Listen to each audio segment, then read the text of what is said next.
Chakravarti Thakur remarks that Mohini Murti dragged Lord Shiva to so many places, especially to where the great sages lived, to instruct the sages that their Lord Shiva had become mad for a beautiful woman. Thus, although they were all great sages and saintly persons, they should not think themselves free, but should remain extremely cautious about beautiful women.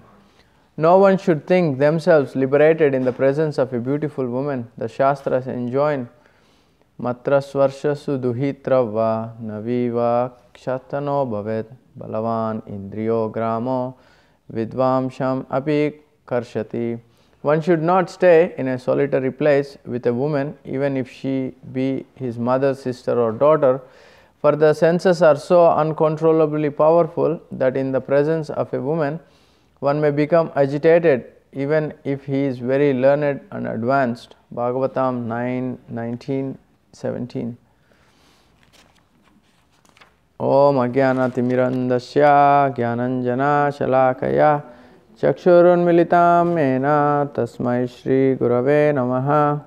Shri Chaitanya Manobhishtam Stapitam Mena Bhutale Swayam Rupa Kadamayam Dadati Swapadantikam Vandeham Shri Guru Shri Yuta Padakamalam Shri Gurum Vaishnavamsya Shri Rupam Sagrajatam Sagana Raghunatanvitam Tam Sajivam Sadvaitam Savadutam Parijana Saitam Krishna Chaitanya Devam Shri Radha Krishna Padan Sahagana Nagita Shri Vishakan Vitamsha.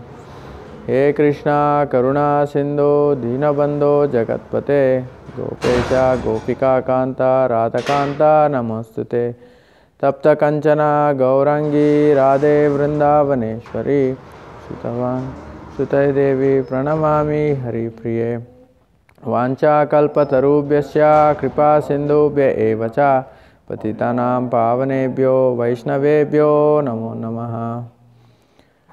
Hare Krishna, Jai Shri Krishna Chaitanya Prabhu Nityananda Shri Advaita Gadadhara Srivasadi Gaura Bhakta Vrinda. Hare Krishna Krishna Krishna Hare Hare Hare Rama Rama Rama Hare Hare. Mukam karoti vachalam pangam langaite girim itkripatamaham samande Shri Guru Dinatarinam. Namo Vishnupadaya Krishna Prasthaya Bhutale Srimate Bhaktivedanta Swami Namine Namaste Saraswati Deve Gauravani Pracharine Nirvashesha Shunyavadi Pasyate Deshtari. Hare Krishna, thank you for all being here this morning. I would like to speak a little realizations about this verse. Please be with me, and if you have any questions you can ask at the end. I would like to seek the blessings from the senior Vaishnavas so that I can speak something for my own purification. I think we all are following Srimad Bhagavatam. Where we are now is, I think we all know the story. Lord Shiva wanted to see the Mohini Murti farm, and Lord Shiva approached Lord Vishnu asking, could you please show me this form that you had showed to the demigods and the demons. So everyone is following, right? Everyone is familiar with this story. And then Lord Shiva gets to see the darshan of Mohini Murti. This is the only female incarnation of the Supreme Lord we could talk about in the Shastras. This is very rare and unique. Even though the Supreme Lord takes the form of a female body, still Agnidev Prabhu was mentioning that still is mentioned as Shri Bhagavan Uvacha. He's still Bhagavan, he's still the possessor of all the six opulences. He doesn't lose his, we don't say Mohini Murti Uvacha, he doesn't lose his any of his qualities.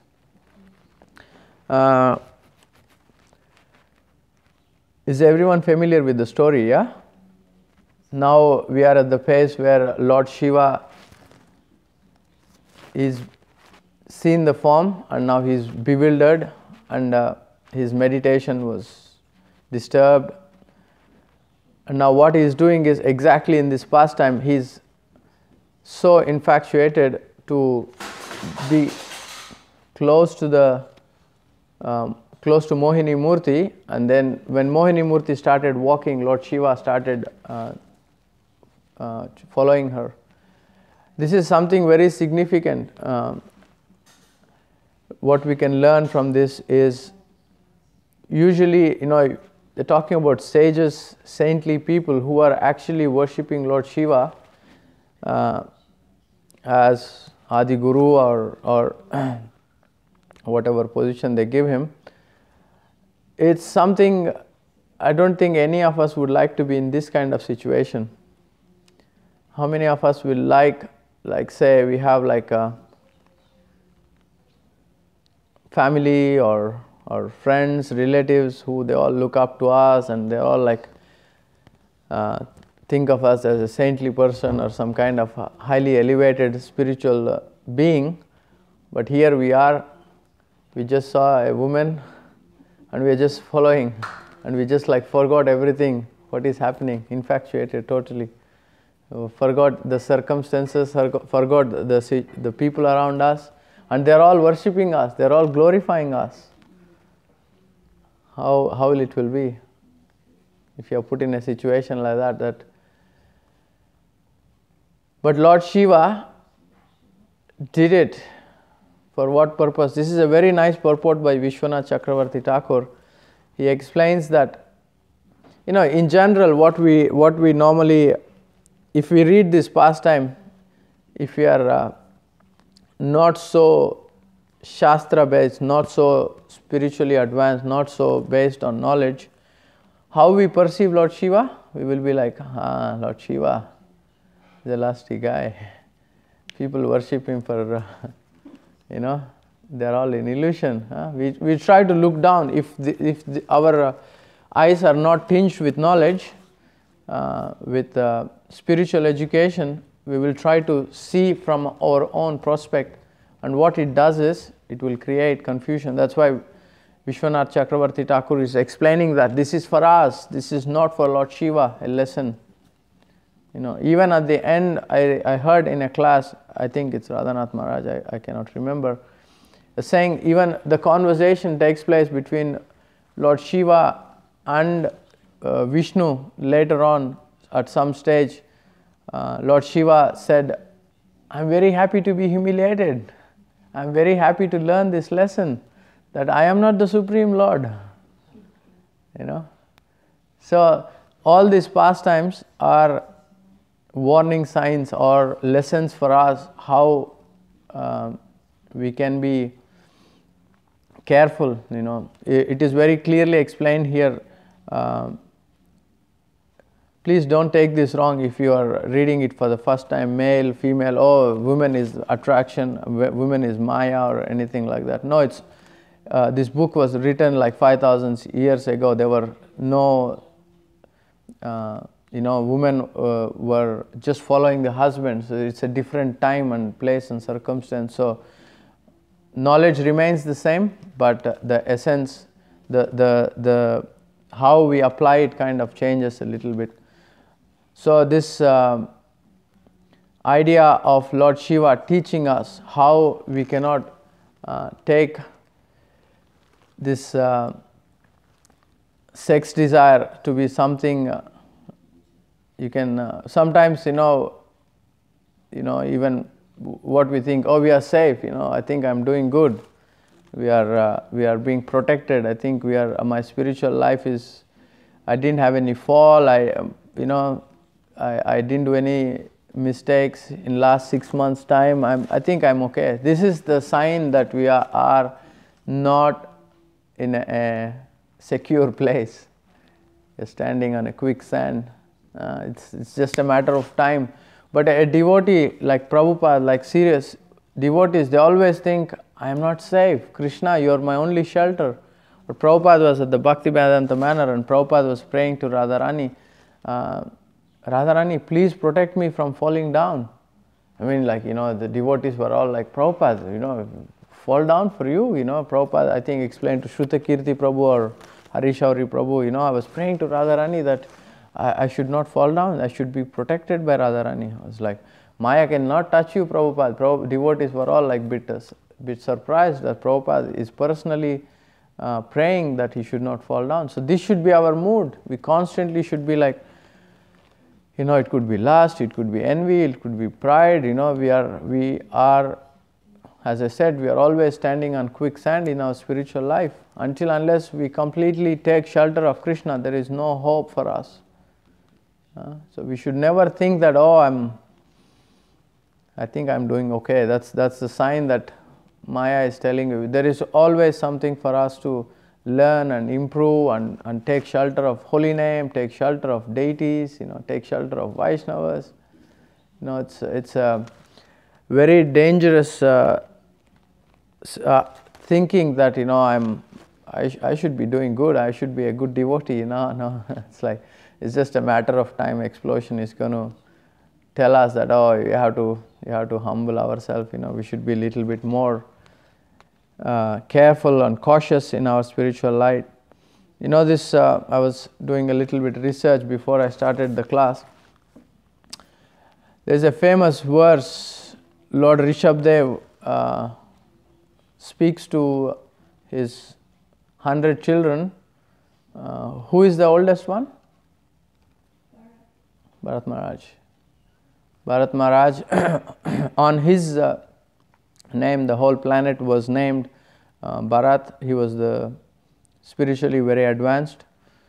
Rishabdev speaks this philosophy, this famous verse. Pumshastriya maitunani bhavan etam tayor mita hridaya grananti ahuhu atogra kshetra sutapta vittar janasya mohayam aham ameti. The attraction between male and female is the basic principle of material existence.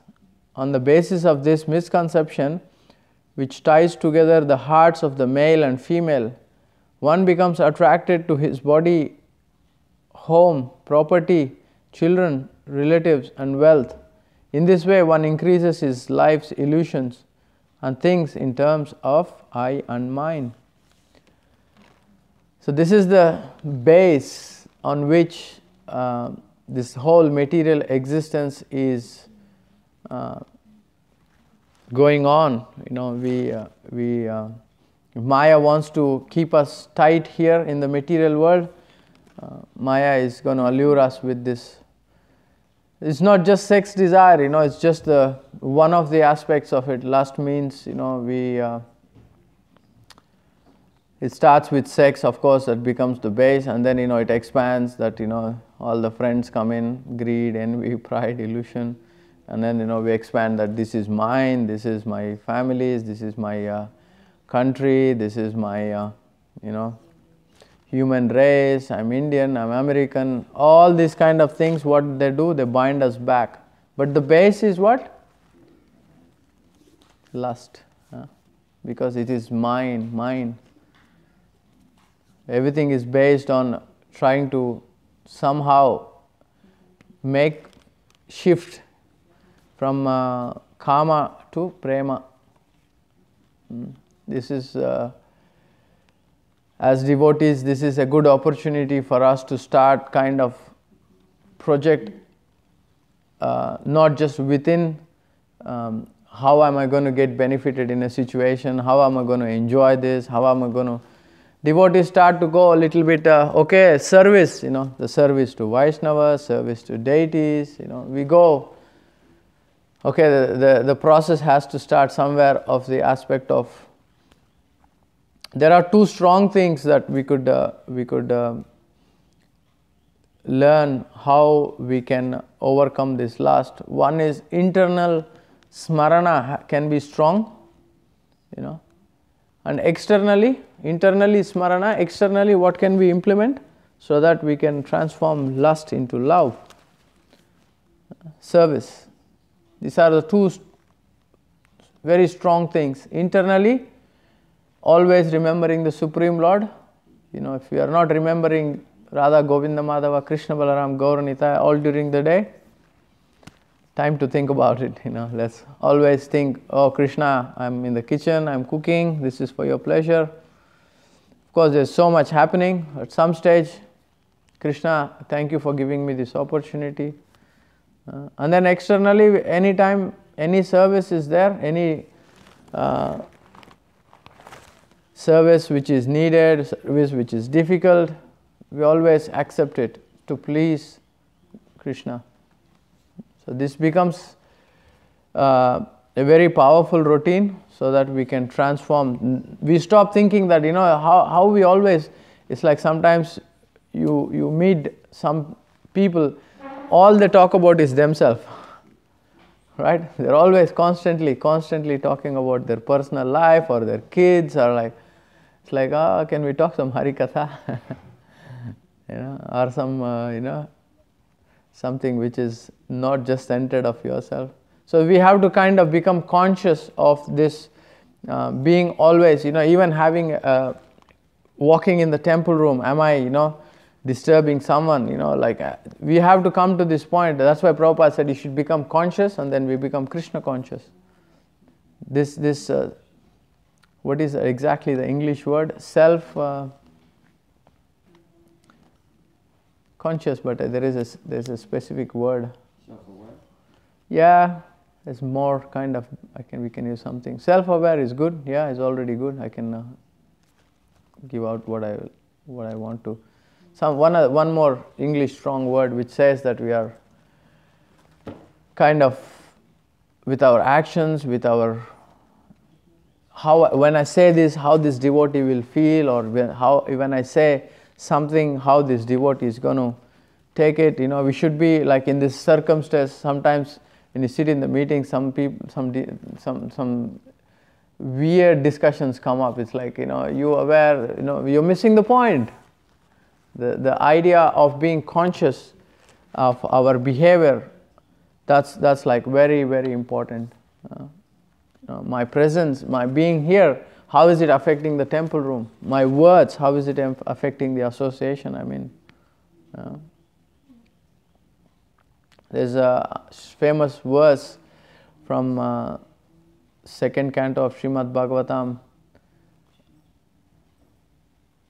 Akama, moksha kamas. Who knows this verse? Akama, moksha kama udiraye tivrena bhakti yogena Tajyata Purusha Param. Yes, thank you. When you have desires, it is said that you still have to worship the Supreme Lord. Whether you have akama, your desires are based on serving the Supreme Lord. Moksha kama, even they are based on you want to get liberated. Akama, sarva kama, you have all kinds of desires. Even they're material, they're mixed, they're based with jnana, they're based with karma kanda. But still, what we have to do? You have to serve the Supreme Lord. And there is a very, very strong word there. Tivrena. Who knows the meaning of this word? Tivrena. We use, in my mother tongue, we always use this word. Tivrena.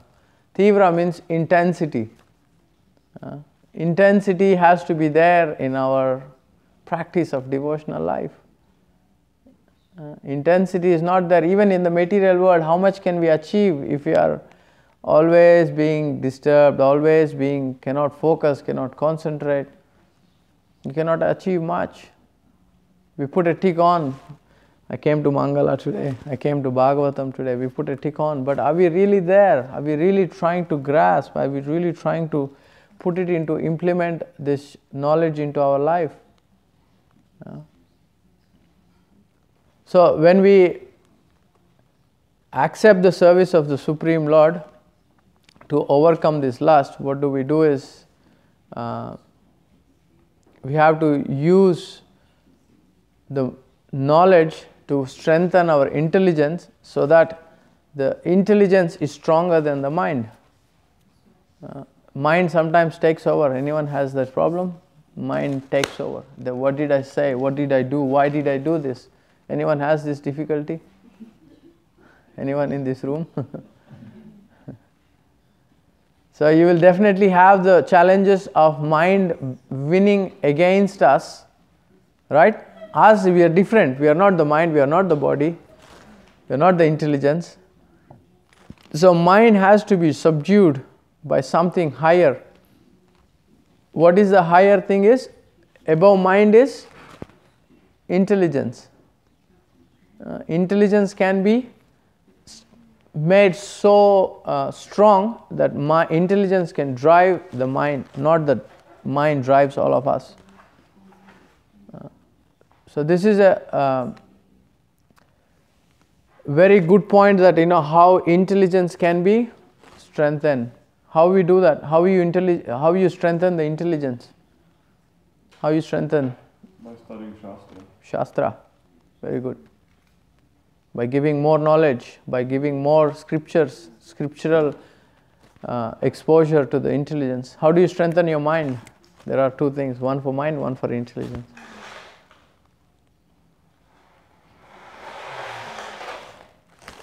The word itself says mantra, right? Mantra, mind. Mantra, liberate the mind. Mantra. So we give Maha Mantra to the mind. To the intelligence, what do we give?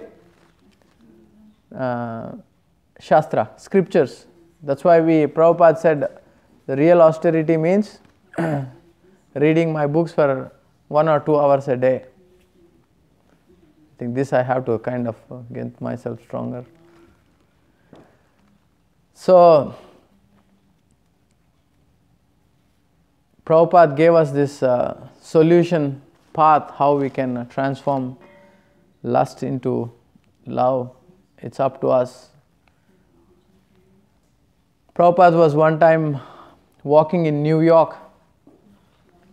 Prabhupada looked at the devotees and said, the women of New York must be very beautiful, right? Prabhupada, they couldn't make out what Prabhupada was trying to say, because the skyscrapers in New York